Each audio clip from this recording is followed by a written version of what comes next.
Hi everyone, my name is Amber. Welcome back to my channel. Today I'm going to be telling you about all of the series that I want to finish in 2021. So a couple of things before we begin. I'm not including series that I haven't started yet. So I have a lot of first books in series that I haven't yet read or that I'm planning to read very, very soon. But I'm not including those series because I figure I should probably just talk about the ones that I have been in the middle of for years and still have not finished. So I have a bunch here to talk about. You can see the first one already. Most of these I think are fantasy series, or some kind of like paranormal urban fantasy sort of thing. I am a series fiend. I have a lot of series that I've started but haven't finished yet. In particular, I haven't read the final book in a lot of these series because I don't like reading final books. I think often they can be very disappointing. From recent memory, I think in 2020 I only finished maybe 2 or 3 series and one of them was incredible, the others not so much. So I've been burned before by series enders and I don't want that to happen to me again, but I do want to finish some of these series because I've been following these characters for years and I should really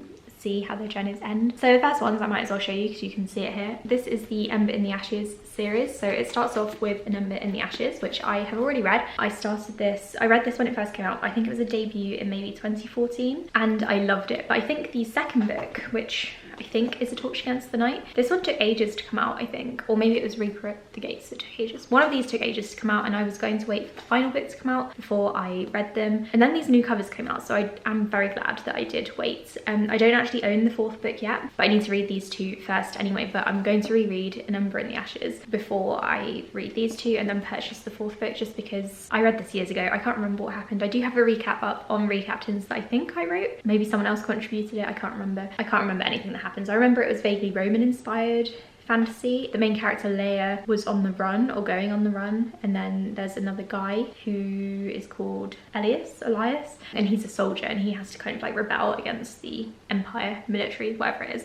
I remember really enjoying this one. I'm looking forward to getting to these and then finally finishing off with the series. The next one is one that I've been saying I'm going to read for probably 2 years now, and that is The Obelisk. This is the second book in the Broken Earth trilogy. I loved the 5th season so much, but it kind of broke me and now I don't really want to read the other 2 books. The 3rd one is called The Stone Sky, which I do have upstairs, but I do need to carry on with the series because I did love the first one. I think I might reread the 5th season, or at least have a quick flick through it. I do have a recap up of that on Read Captains as well, but I don't think it's going to be quite the same reading a recap. I think I want to experience some of the book again myself, so I'm going to have a quick flick through of that before finishing off this one, and then I might just binge the 2nd and 3rd books because that might work out better for me. In case you don't know, this series follows 3 women, at least in the first book. I don't know about this entire trilogy. One has to go looking for her missing child. The other, I think, is being trained by some guy to do like earthbending, and I can't remember what the 3rd woman is doing at that point in time, which is why I need to reread the book.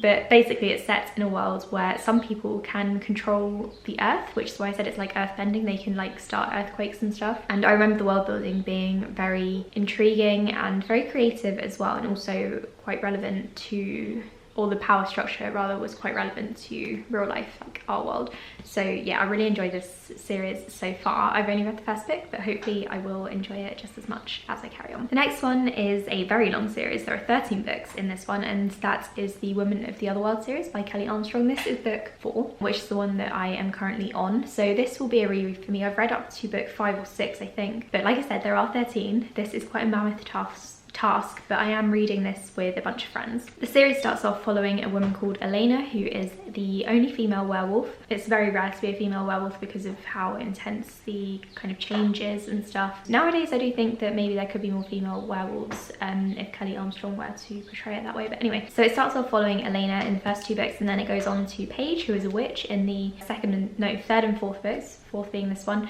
and then it goes on to follow ghosts and demons and various other kind of supernatural beings, and yeah, it follows all the women. I'm really enjoying this series now. The first bit Bitten, it's a massive info dump. It's not very good. Stolen gets a bit better because that's when it starts introducing the other supernatural creatures, and then once we get to Paige, who is one of the witches, it just gets really interesting and I really enjoy it. So I'm looking forward to rereading the first few books and then carrying on with this series. I don't really know what to expect from this one because I haven't been spoiled, so that's really good considering it's been out for absolute years. And then hopefully I can finally read some of the spin-off series that Kelly Armstrong has done, and also some of her other books, because I've been caught up on this series and I haven't checked out anything else that she's done. Next we have a series ender, and that is The Crimson Crown. This is the 4th book in the 7 Realms series, and I adored this series when it first came out. A bunch of my friends and I were marathoning it together, and yeah, I remember loving it. I don't really remember much of what happened in book 3, so I'm going to have a quick flick through that because I don't think I have a recap up of that one. This is a YA fantasy series. As far as I can remember, it's about a woman called Risa who is a princess, some sort of royalty, and a con artist or street lord gang member called Han. Obviously, the gang members and the people living in poverty don't really like the royal family. They come across each other and they hate each other, and then eventually they have to work together because of reasons. And I really enjoyed the series. I can't remember too much about it, but I do remember loving it. So I'm looking forward to rereading the 3rd book and then getting back into this one and finally finishing off this series so I can explore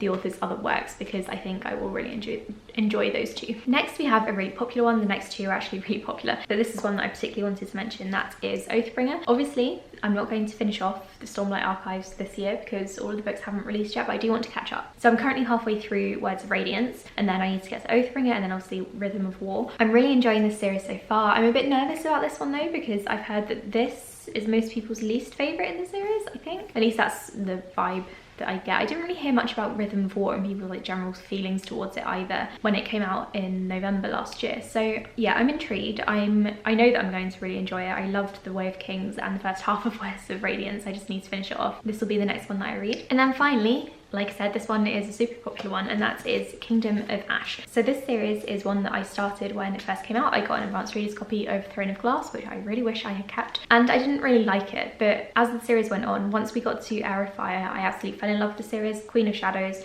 was my absolute favourite. I loved it so much, but I never actually carried on. I think that's because I went on a book blogging break and booktubing break, and I wasn't really reading as much, and I wasn't really keeping up with series all that well. But I do own the series now. I think I need to still get a hardcover of Empire of Storms, but I do own paperback, so it's not really a problem. So I own the entire series. I'm going to do a marathon of them at some point in the summer, I think, and then vlog it. I might also annotate them as well because I have a lot of feelings about this series still. I remember really enjoying books 3 and 4, and also the novellas were also quite good, even if Sam is a bit boring. Please don't hurt me. I have no idea how this series ends either. I've not seen any spoilers for it, and I have to thank you guys for that, because honestly, with a series this size, I would have expected to be spoiled by now, but I have no idea what happens in Empire of Storms onwards, and I think that's really impressive. So yeah, I'm really looking forward to carrying on with the series. I'm going to start from the beginning again and reread the first 4 books before I carry on. I don't really want to read Tower of Dawn, which is the Kale book, because I really don't like him. I find him to be really boring and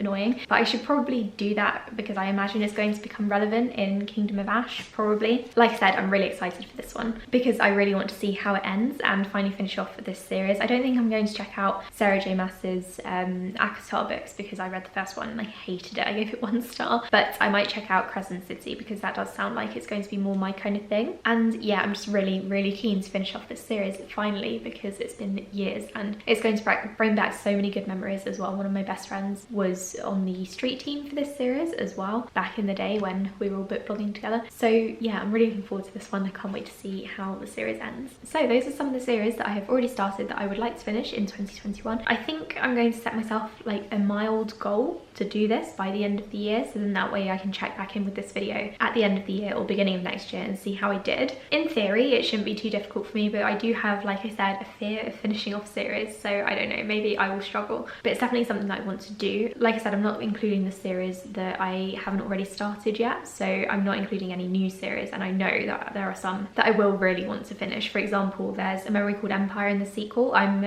only partway through Memory Called Empire at the moment, but I do want to finish series off probably. I've also got City of Stairs and Empire of Sand on my shelf, and I definitely want to read the sequels to these. And I also got Foundry Side, and I don't know if the 3rd book is coming out this year or not, but I do want to get to it, this series, eventually, especially because I need to return it to the library when the library is finally open. Yeah, that's my my series journey at the moment and how it's looking. I'll probably check back in like 6 months or something to tell you guys like which series I'm finishing, which ones I've enjoyed or haven't enjoyed, because I'm sure I will have some thoughts. But at the moment, I'm going to focus on finishing off all the ones that I just mentioned. So thank you guys so much for watching. Let me know if there are any series that you had like on hold over the past few years, because I know that some people are like me and they don't always like to finish series. Thank you so much for watching this video, and I'll speak to you all in the next one. Bye.